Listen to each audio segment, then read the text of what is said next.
오늘부터 요한복음 말씀을 함께 생각해 보도록 하겠습니다. 오늘 본문 말씀은 요한복음 1장 43절로 46절입니다. 제가 읽습니다. 이튿날 예수께서 갈릴리로 나가려 하시다가 빌립을 만나 이르시되 나를 따르라 하시니 빌립은 안드레와 베드로와 한 동네 벳세다 사람이라. 빌립이 나다나엘을 찾아 이르되 모세가 율법에 기록하였고 여러 선지자가 기록한 그 일을 우리가 만났으니 요셉의 아들 나사렛 예수니라. 나다나엘이 이르되 나사렛에서 무슨 선한 것이 날 수 있느냐? 빌립이 이르되 와서 보라 하니라. 아멘. 하나님 나라에 대해서 어떤 개념을 갖고 있는지 얘기를 서로 나눠보면요, 사람마다 조금씩 다릅니다.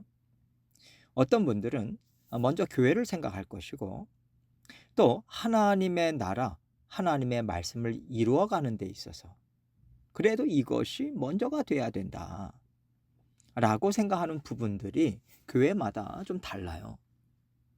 다른 것이 틀린 것은 아니죠. 하나님께서 더 뜨겁게 주시는 부분이 다르거든요. 예수님의 제자들을 보더라도요, 각자 성품이 다르고요, 같은 장면을 보고도 성품이나 성향에 따라서 보는 시각이 다릅니다. 그리고 하나님은요, 서로 다른 시각에서 보는 말씀들을 다양하게 사용하시죠. 그럴 때 말씀이 완성이 되잖아요. 물론 말씀 하나하나가 다 완전하지만 하나님께서는 그렇게 하나님의 나라를 이루어 가신다는 뜻입니다. 각 교회마다 추구하는 것이 조금씩 다르지만 다른 것을 통해서 하나님은 하나님 나라를 이루어 가신다고 볼 수 있는 거죠.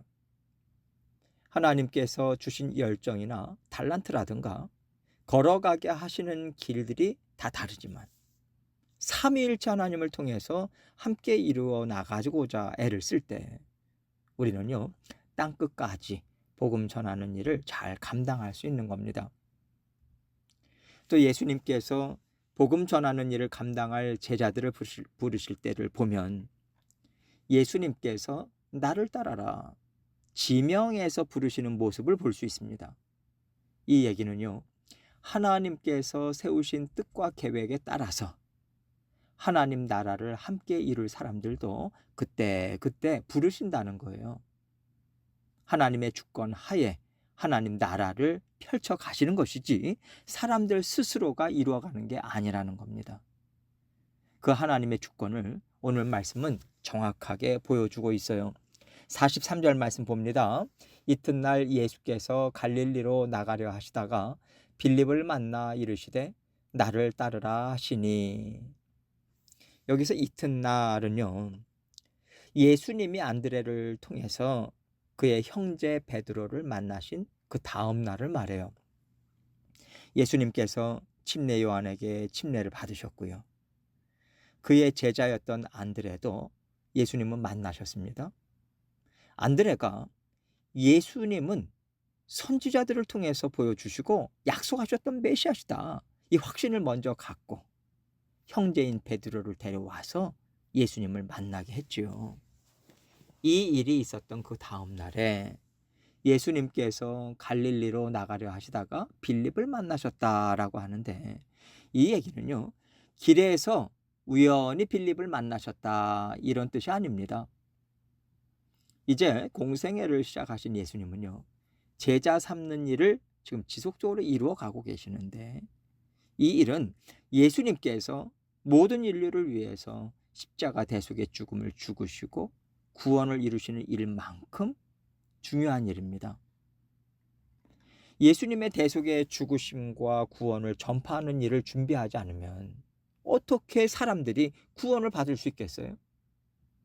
그렇기 때문에 예수님은요, 십자가에 달려 죽으심으로 인류의 죄를 속하고 영생을 주시는 일을 하셔야 될 뿐만 아니라 그 이후로 복음을 전할 제자들을 부르시고 양육하는 일을 그 위한 준비를 동시에 하셔야만 했던 겁니다. 우리는 예수님께서 십자가에서 죽으시고 부활하시고 승천하셔서 성령 하나님과 함께 모든 일을 이루어 가신다. 여기로 바로 넘어가는데 예수님은요, 먼저 복음을 전할 일꾼들을 세우셨어요. 일꾼들이 그렇게 중요한 거예요. 예수님은 일꾼들을 만드시는 일을 지금 제자들을 부르심을 통해서 이루시는 것이고, 그 제자들이 부르심을 이어받아서 한 일이 바로 교회를 세운 거죠. 건물을 지었다는 게 아니라 복음을 받아들인 사람들을 만들어내는 일을 했다는 겁니다.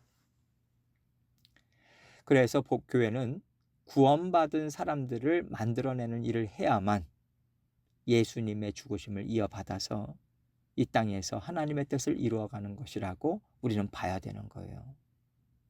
이 날도 예수님께서는 제자 만드시는 일을 하시는 것이고요. 어떤 일보다도 중요한데 나가시다가 우연히 눈에 띄는 사람을 예수님이 부르신 거겠어요. 삼위일체 하나님께서 이미 서로 의논하시고 공유하시고 뜻을 정하셔서 주권적으로 지금 뜻을 이루시는 일을 지속하고 있는 거죠. 그렇게 주권적인 뜻 가운데 제자로 부르시는 사건을 지금 이야기하고 있는 거예요. 44절로 45절입니다. 빌립은 안드레와 베드로와 한 동네 벳세다 사람이라. 빌립이 나다나엘을 찾아 이르되 모세가 율법에 기록하였고 여러 선지자가 기록한 그 일을 우리가 만났으니 요셉의 아들 나사렛 예수니라. 예수님께서 빌립을 만나셔서 제자로 부르셨는데 빌립은 안드레와 베드로와 한 동네 사람이었던 거예요. 갈릴리의 벳세다 출신인 거죠. 지금 보면요, 예수님께서 제자를 부르시면 그 제자가 또 다른 제자에게 달려가는 모습이 계속 이어지고 있어요. 이 얘기는 성부, 성자, 성령 하나님께서 우리를 통해서 구원받을 영혼들, 제자 삼으실 영혼들을 이미 준비해 놓으시고 우리에게 가까이 있게 하시고요, 우리가 걸어가는 길에도 하나님의 때가 됐을 때 만나게 해주신다는 겁니다. 하나님께서 다 계획하시고 만남들을 짜 놓으셨다는 거예요. 그렇다면 우리도 어떤 만남도 소홀히 여기지 말고요, 복음 전하는 기회로 삼아야 되겠다고 생각하고 받아들이면 된다는 거죠. 지금 빌립은요, 그 하나님의 인도하심에 그냥 따라가는 거예요. 이 소식을 기뻐할 사람이 있지. 하나님께서 떠올리게 해주시는 것이고요, 이미 복음을 받아들이도록 준비된 심령이 있다는 거예요. 빌립에게는 그것이 나다나엘이었던 겁니다. 그래서 빌립은 나다나엘을 바로 찾아가요. 모세가 율법에 기록하였고 여러 선지자가 기록한 그 일을 우리가 만났다라고 예수님을 소개하고 있습니다. 이 얘기는요, 이미 나다나엘은 빌립과 함께 많은 고민을 하면서 메시아를 기다리고 있었던 사람이라는 거예요. 그 당시에 이스라엘의 상황이 참 어렵지 않습니까? 정치적으로는 로마로부터 압제를 받는 정말 그 많은 어려움을 당하고 있었던 그때였고요. 또 율법의 질서는요, 망가질 대로 망가져 있었거든요. 이런 것들을 보면서 마음이 아프고 영적으로 참 고통스러우니까 하나님의 말씀을 더 찾고 또 묵상하면서 그 말씀에서 메시아가 오실 거라고 하는 위로를 받고 또 소망을 가졌던 거죠. 그런데 빌립이요, 먼저 그 답을 찾았던 거예요. 그러니까 함께 답을 찾고자 했었던 나다나엘에게 달려가서 예수님을 소개한 겁니다. 저는요, 이것이 천국은 침노하는 자의 것이라는 말씀이 이런 뜻이라는 걸 생각할 수 있는 부분이라고 생각해요. 먹고 사는 거 힘들다, 나라가 힘들다, 이런 부분을 정치적인 것이나 경제적인 해법으로만 해결하려고 하지 않고, 하나님, 이 땅에 하나님의 나라가 이루어져야 되지 않겠습니까? 하나님께서 다 다스리지 않습니까? 그러면서 나라의 정치, 경제, 사회, 문화 모든 부분들을 하나님께 올려드리면서요, 그 해법을 하나님에게서 찾는 거예요. 그렇다고 해서 정치, 경제, 사회, 문화 각 영역에 전혀 크리스찬들은 개입하지 말아야 된다라고 하는 게 아닙니다. 중요한 것은요, 먼저 그리스도의 제자가 돼야 된다는 거예요. 머리는 오직 예수 그리스도만이 되셔야 됩니다. 머리는 오직 하나님의 말씀이 되어야 돼요. 하나님의 말씀에 소망을 두는 것이 돼야 됩니다. 예수님께서 머리가 되셔서 때에 알맞게 명령을 하세요. 때에 알맞게 하나님께서는 일을 이루실 겁니다. 그럴 때 하나님께서 어떤 뜻을 이루기를 원하시는가? 귀를 기울이고요. 따라갈 마음의 준비가 되어 있어야만 그것이 진짜 제자인 거죠. 그런데요, 나다나엘은 하나님을 알고 메시아를 기다리고 메시아를 받아들일 만한 사람임에도 불구하고 빌립이 메시아가 바로 요셉의 아들 나사렛 예수다라고 소개했을 때 딱 걸려버립니다. 46절 말씀 보세요. 나다나엘이 이르되 나사렛에서 무슨 선한 것이 날 수 있느냐? 빌립이 이르되 와서 보라 하니라. 나다나엘이요, 나사렛에서 무슨 선한 것이 날 수 있느냐?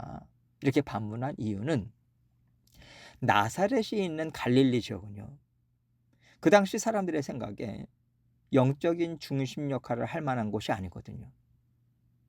말씀을 아는 사람들이 거기에 얼마나 있겠어? 갈릴리 사람들이 무슨 메시아를 기다리겠어? 그들에게 율법이 무슨 상관이겠는가? 이방인들과 섞여서 대충 사는 사람들이야. 이런 인식을 하고 있었거든요.